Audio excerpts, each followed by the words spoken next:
Hello, જય શ્રી કૃષ્ણ। આજે આપણે બનાવવાના છીએ ભરેલા પરવળનું શાક। તો શાકમાં ભરવા માટેનો પહેલા મસાલો રેડી કરી લઈશું। જેના માટે હું સૌપ્રથમ 2 મોટી ચમચી મગફળીનો પાવડર એડ કરું છું અને 2 મોટી ચમચી ભાવનગરી ગાંઠિયાનો ભૂકો। તમે ચણાનો લોટ પણ લઈ શકો છો, પરંતુ ચણાના લોટને શેકીને લેવાનો, અધરવાઇઝ સેવ કે ગાંઠિયા કોઈ પણ લઈ શકો છો। હવે એમાં મસાલા એડ કરીશું। મસાલામાં ચપટી હિંગ નાખવાની છે, 1 મોટી ચમચી ધાણા જીરું પાવડર આમાં થોડું વધારે હોય છે, અડધી ચમચી હળદર એડ કરી દઈશું। હવે આપણે આમાં લાલ મરચું પાવડર નહીં અને લસણવાળી ચટણી એડ કરવાની છે। 1 મોટી ચમચી લસણવાળી ચટણી ખાંડી લીધી હતી, એ એડ કરી લઈશું। હવે એમાં આપણે દળેલી ખાંડ એડ કરવાના છે। તમે તમારા ગળપણ હિસાબે એડ કરી શકો છો। હું અહીંયા 1.5 ચમચી જેટલી દળેલી ખાંડ લઉં છું અને સ્વાદ અનુસાર મીઠું નાખી દઈશું। હવે એમાં લીંબુનો રસ એડ કરી દઈશું। હું અહીંયા 1 ચમચી જેટલો લીંબુનો રસ એડ કરું છું। હવે આમાં 1 થી 2 ચમચી જેટલું તેલ એડ કરવાનું છે અને 1 મોટી ચમચી કોથમરી નાખી દઈશું। કોથમરી મસાલામાં એડ કરવાથી મસાલાનો ટેસ્ટ ખૂબ જ સરસ આવે છે। હવે આ બધું આપણે પ્રોપર મિક્સ કરી લેવાનું છે।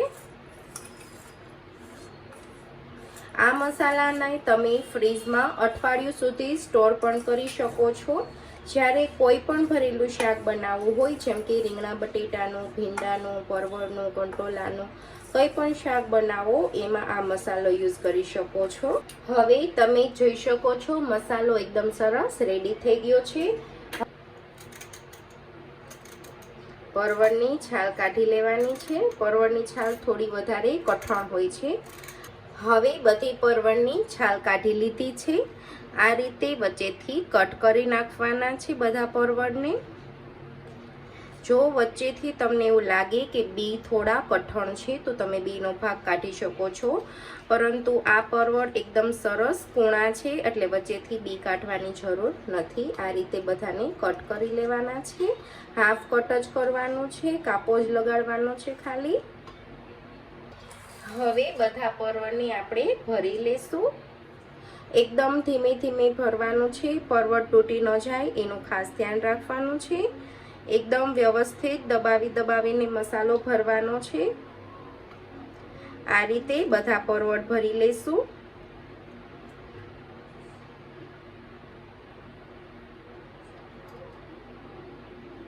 હવે આપણે પરવળનો વઘાર કરી લઈશું। જેના માટે કઢાઈમાં 3 થી 4 મોટી ચમચી તેલ ગરમ કરવા માટે રાખી દઈશું। તેલ ગરમ થઈ જાય એટલે એમાં મેથી અને રાઈના દાણા એડ કરી દઈશું। અડધી ચમચી આખું જીરું એડ કરી દઈએ। જીરું અને રાઈ તતડે એટલે એમાં ચપટી હિંગ નાખી દઈશું અને ભરેલા પરવળ એડ કરી દઈશું।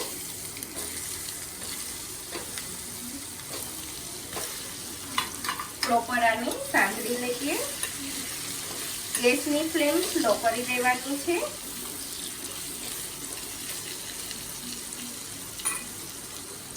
2 મિનિટ આને તેલમાં સાંતળ્યા પછી એમાં 2 થી 3 ચમચી જેટલું પાણી એડ કરવાનું છે। હવે ગેસની ફ્લેમ આપણી સાવ સ્લો કરી દેવાની છે અને આને ઢાંકી અને 10 મિનિટ માટે કૂક થવા દેવાનું છે। પરવળને ચડતા બિલકુલ પણ વાર નથી લાગતી, પરંતુ આને ધીમા ગેસે કરવાનું, જેથી કરીને મસાલો બળી ન જાય। અને ઉપરથી આ રીતે થાળીમાં પાણી નાખી દેવાનું એટલે વરાળે સ્પીડમાં બફાઈ જશે। હવે આપણે ચેક કરી લઈશું પરવળ કૂક થઈ ગયા છે કે નહીં। ચમચીની મદદથી થોડું પ્રેસ કરી જોઈશું। તમે જોઈ શકો છો એકદમ સરસ સોફ્ટ થઈ ગયા છે અને તેલ પણ છૂટવા લાગ્યું છે શાકમાં। પરવળને એકદમ હળવા હાથે હેન્ડલ કરવાનું, નહીં તો એ તૂટી જશે। હવે આ શાકમાં ઉપરથી 1 ચમચી જેટલો જે મસાલો વધ્યો હતો એ એડ કરી દઈશું અને 1 ચમચી જેટલી કોથમરી નાખી દઈએ અને એકદમ હળવા હાથે શાકને મિક્સ કરી લઈશું. તમારે આમાં ગરમ મસાલો નાખવો હોય તો ગરમ મસાલો પણ એડ કરી શકો છો. તો હવે આપણું શાક એકદમ રેડી છે. ગેસની ફ્લેમ ઓફ કરી દઈશું. તો રેડી છે આપણું એકદમ ટેસ્ટી ભરેલા પરવળનું શાક, જેને તમે બાજરાના રોટલા, રોટલી કે પરોઠા સાથે સર્વ કરી શકો છો. આ શાક બનાવવામાં એકદમ ઇઝી છે અને એકદમ ફટાફટ બની જાય છે. જો તમારા ઘરમાં કોઈ પરવળ ના ખાતું હોય તો આ રીતે એક વખત જરૂરથી ટ્રાય કરજો અને તમારા ઘરમાં બધાને કેવું લાગ્યું તે કોમેન્ટ કરી મને જરૂરથી જણાવજો. અને જો તમને મારી રેસીપી ગમી હોય તો મારી ચેનલને લાઈક, શેર અને સબસ્ક્રાઈબ કરવાનું ન ભૂલતા. Thank you for watching.